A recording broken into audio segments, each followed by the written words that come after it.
लोकसभा निवडणुकीत महाविकास आघाडीला मिळालेल्या यशामुळे आघाडीमधील नेत्यांचा आत्मविश्वास वाढलाय। त्यामुळेच पक्ष सोडून गेलेल्यांसाठी परतीचे दोर कापल्याचं ठाकरे आणि पवारांनी स्पष्ट केलंय। आगामी विधानसभा निवडणुकीच्या पार्श्वभूमीवर बंडखोरांसाठी हा इशाराच आहे। पाहूया एक रिपोर्ट।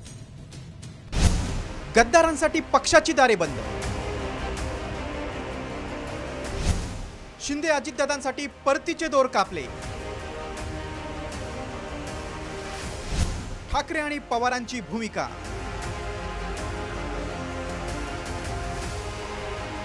लोकसभा निवडणुकीत महाराष्ट्रात मोठा राजकीय संघर्ष होता।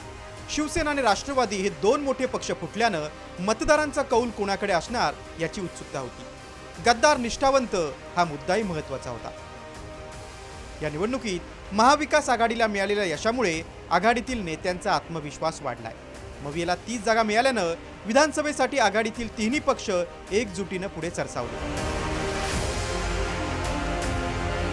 शनिवारच्या मवियाच्या संयुक्त पत्रकार परिषदेमध्ये त्याची प्रचिती आली। पक्ष सोडून गेलेल्यांना पुन्हा पक्षात घेणार का या प्रश्नावर उद्धव ठाकरेंनी काय उत्तर दिलं ते पहा।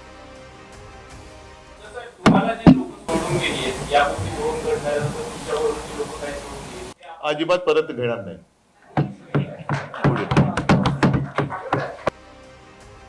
एकीकडे उद्धव ठाकरेंनी बंडखोरांसाठी परतीची दारं बंद असल्याचं सांगितलंय, तर दुसरीकडे शिंदे गटाचे नेते उदय सामंत यांनी आम्ही दार उघडा असं सांगितलं नाही असं प्रत्युत्तर दिलंय। जर कोणी दरवाजा उघडा म्हणून सांगितलेलंच नसेल तर आम्ही जाणार, आम्हाला घेणार ही चर्चाच खरं कुठं होता कामा नये। परंतु एक मात्र आहे की शिंदे साहेबांनी आपला दरवाजा थोडासा उघडा ठेवलेला आहे। त्याच्यामुळे तिकडचे आता किती इकडे येत आहेत याच्यावर सगळं अवलंबून आहे। आणि म्हणून मला असं वाटतं की आम्ही तिथं जाण्याचा प्रश्नच येत नाही, तिथं कोणाला घेण्याचा प्रश्न येत नाही।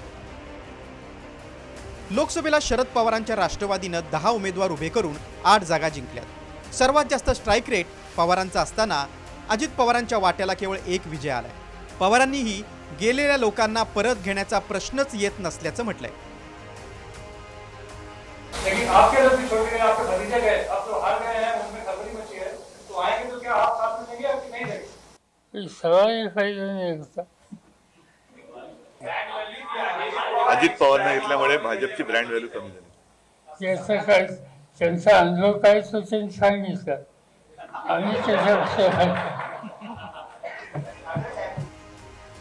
आगामी विधानसभा निवडणुकीच्या पार्श्वभूमीवर या दोन्ही नेत्यांनी व्यक्त केलेल्या या मतांमुळे मुख्यमंत्री एकनाथ शिंदे आणि उपमुख्यमंत्री अजित पवार यांचे परतीचे दोर कापले गेले असल्याचं दिसून येत आहे। त्यामुळे बंडखोर आमदार अडचणीत येण्याची शक्यता आहे। मवियाची वज्रमूठ आणि लोकसभेत मिळालेलं ताजं यश पाहता महायुतीसमोर मोठं आव्हान असणार आहे। आगामी विधानसभा निवडणुकीही निष्ठा आणि गद्दार या मुद्द्याभोवती फिरणार असं चित्र आहे। ब्युरो रिपोर्ट, साम टीव्ही न्यूज।